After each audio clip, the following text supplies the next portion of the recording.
Hello, Hannah here. I am joined by the Queen of British television, the magnificent Sally Wainwright. Thank you so much for joining us. Oh, thank you for asking me. Happy Valley Series 3. Oh, how long I have waited for this. Now, you said, and always said, and I respect you enormously for this statement, I'm not going to write this series until I've got the time and the ideas to write it, Yeah.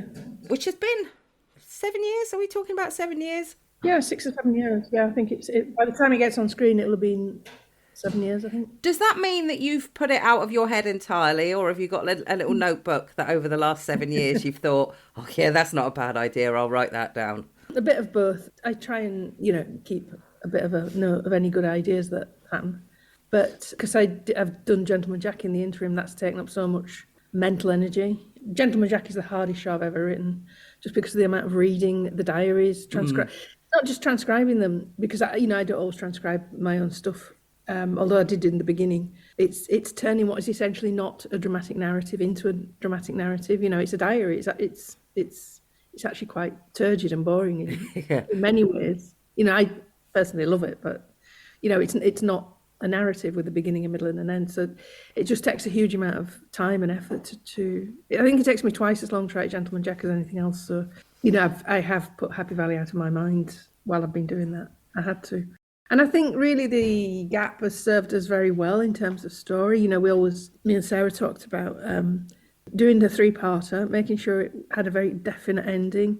And I always wanted to wait for Ryan to be old enough to be big enough to make his own decisions about things and to have some freedom in the world so that he could possibly be going off and seeing his dad without Catherine realising. That was always the plan. It's not like I've only just done it now because I've only just had time. It was a plan.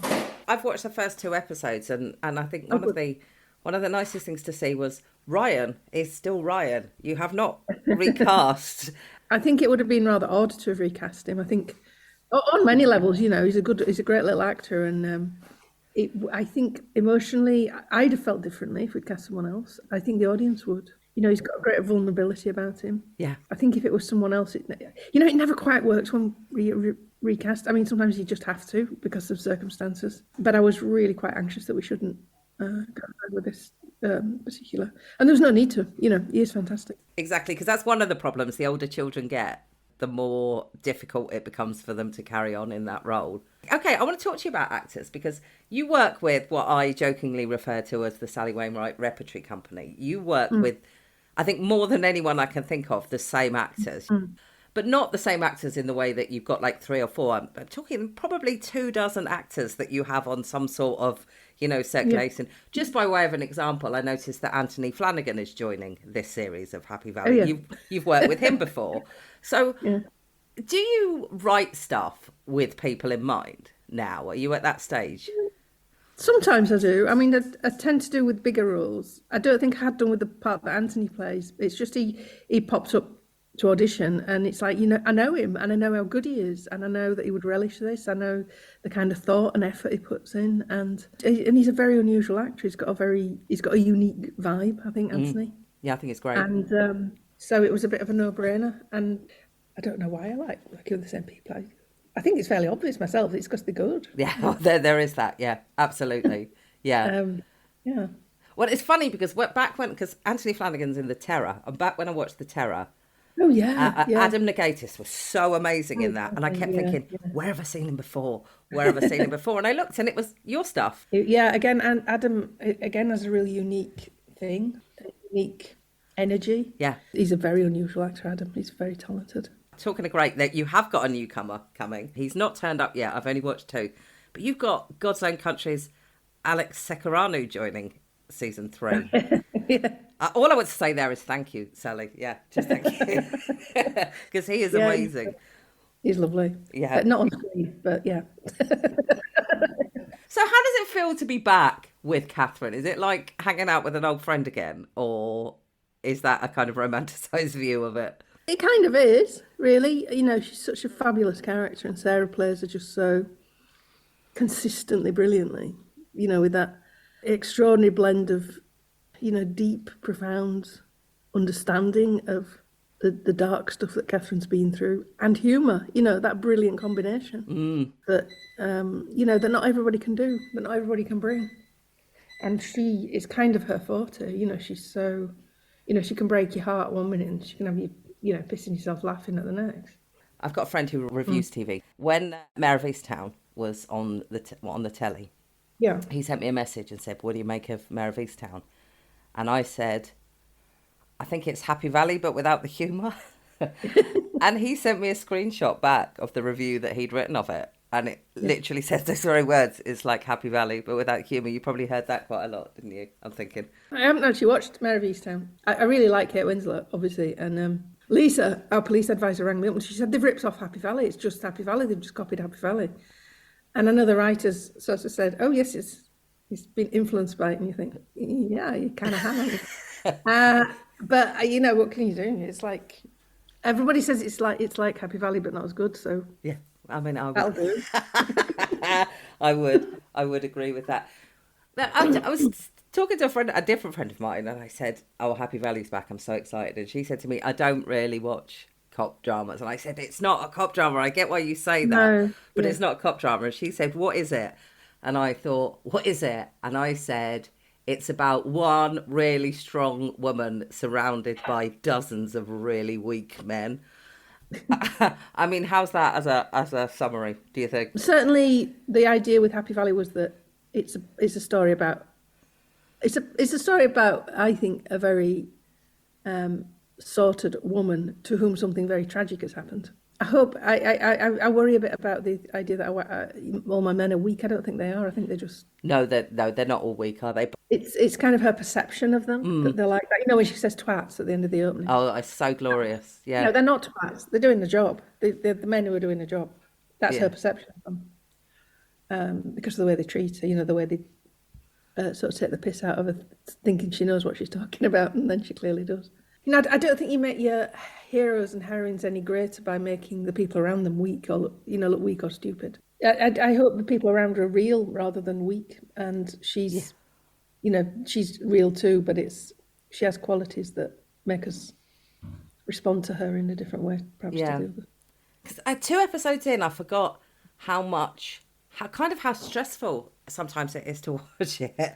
How I can see people making terrible decisions, and you just want to scream through the telly. This is not going to end well. Stop now. Stop now. Think about what you're doing. This is not going to end well. I think part of the reason I really like it is I think a lot of dramas now, I mean, a lot of them are about romance, about romantic, love. And also a lot of them are about what I suppose now gets termed, the urban family. And Happy Valley is about the family, because the idea that we get a family we choose, I think, is sometimes a bit of a cop-out because, the family we get is the people that it's really hard to have a relationship. The relationship, for example, between Catherine and Claire is always very interesting to me, possibly because my dad was an alcoholic. So I have the constant feeling of I can never fully trust Claire not to go off the rails because, no matter how much you love someone and how much care, and they make their own decisions, and sadly you can never keep them, you can never stop them doing what they want to do. Yeah. How do you feel how's that relationship for you? Talking to my sister, because my sister's been here with me while we've been sorting out my mum's stuff. And when we were little, my mum's mum lived with my Auntie Mary, who was her sister. And they'd both been widowed, my Auntie Mary in 1957 and my granny in 1969. And they came from a very big family, so they were, like a lot of big families, very close to each other. So for, reasons that I don't know about, because I was only like 3 or 4 at the time, they ended up living together, sharing a house together as sisters. I used to spend a lot of time around there as a little kid, me and my sister did.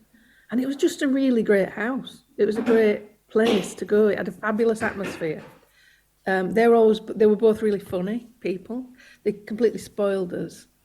And so in my head, I think that's where I've got this kind of slightly romantic idea of 2 sisters living together.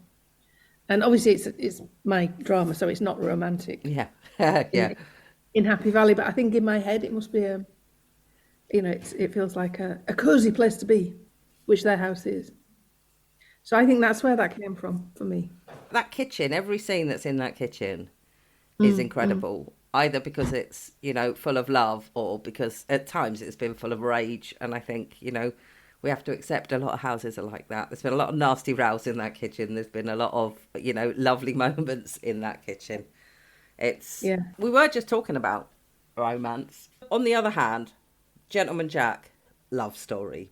Last Tango is more of a romance, really, than Gentleman Jack. Gentleman Jack was, it was never really a romance between Anne Lister and Anne Walker. It was about Anne Lister finding, very pragmatically looking out around her for who would be a suitable wife in the way that men did Yeah. in that period in history. Looking for good connections rather than romance. So I think that's why Gentleman Jack was interesting. It wasn't just about romance. Yeah. What men did all the time, but it was a woman doing it. That's what made it, I think, different and interesting. Yeah. But yeah, I think Last Tango was very definitely A straight up romance. Yeah. Yeah. Can we talk about Gentleman Jack? Because obviously there's not going to be any more of it. Well, we don't know yet. There are negotiations going on to try and raise Are there? a third series. It's hard. It's going to be hard. It's. I don't want to say it's unlikely to happen, but that is sadly the reality. But there are efforts in place at the moment to try and raise the money for us to tell more of the story. I mean, I'd love to be able to tell the rest of Anne Lister's story up to her death. So, those negotiations are ongoing. Oh, I'm glad. But nothing conclusive yet. If nothing else, Sally, because I watched a documentary that the BBC put out called Gentleman Jack Changed My Life, Oh, yeah. which obviously you'll know about, in which a lot of middle-aged women were saying, I watched this and I either realised that I was a lesbian, or I came out as a lesbian finally. And I found actually the whole thing terribly moving, to be honest. It's rare that television has a proper sort of socio-political impact like that. You must be really proud. It's been really extraordinary. I had, I don't think any of us had any idea of the effect it was going to have, and how it would affect so many people so profoundly and change, literally change people's lives. And I mean, there's a whole kind of movement now about, that it's called the Anne Lister Birthday Weekend, where at her birthday, they've had one event. It was meant to be in 2020, then 2021, and then this year it actually happened because of the pandemic pushing everything on.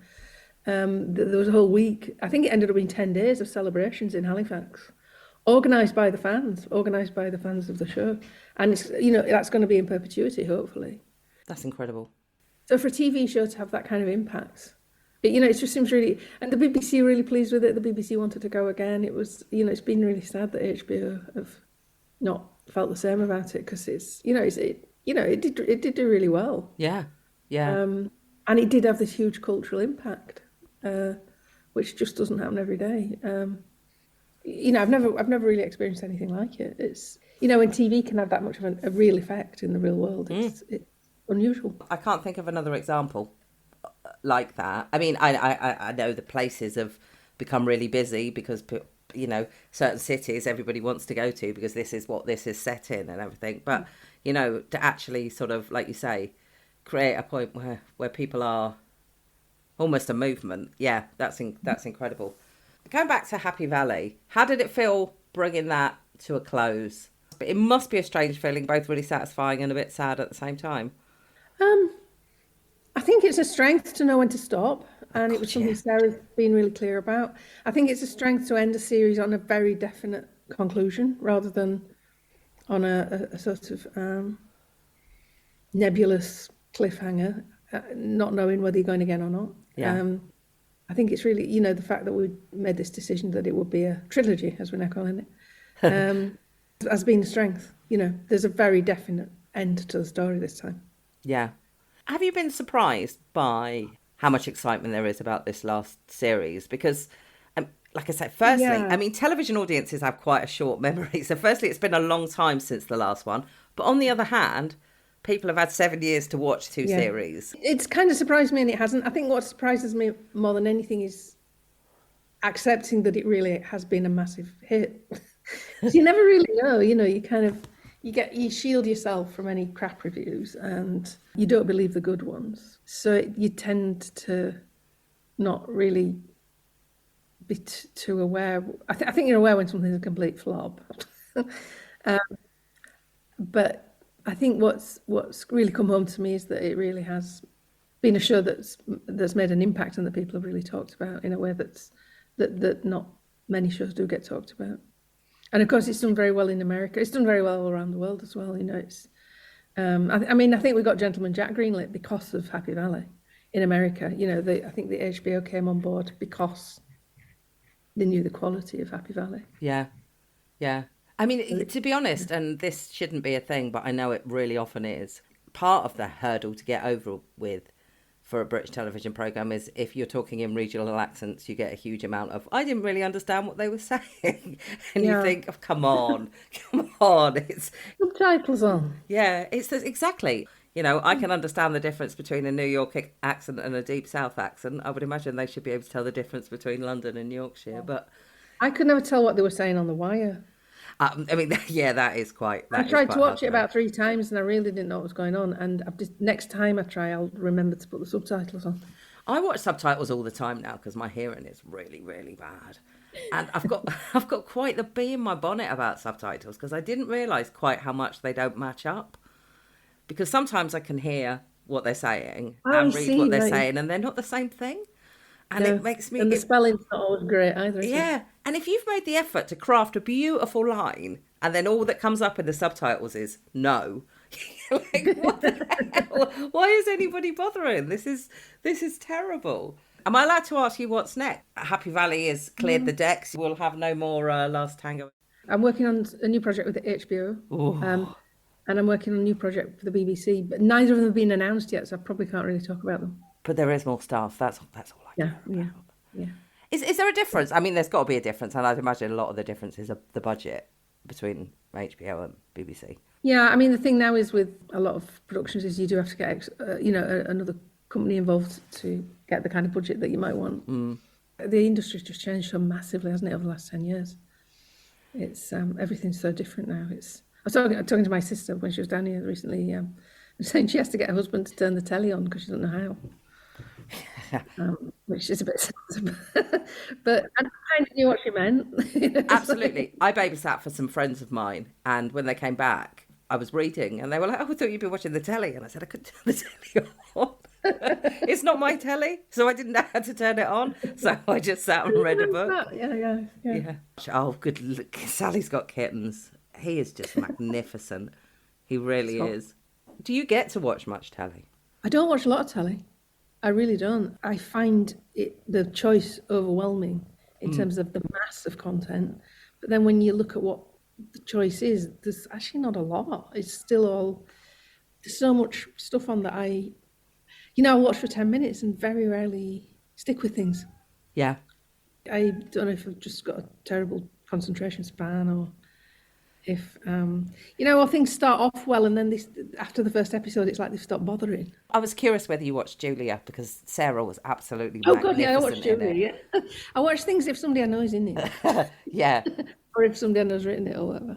It was very good, but I think it had like a lot of things. It had a bit of a dip in the middle where you think you've actually got there were more episodes than they had ideas for. And there's going to be a second one, isn't there? I don't know where that's going. Yeah. She's just come back, has Sarah. She's just finished filming. I suppose what I found amazing about it was, it's about a middle-aged woman who decides to change her life.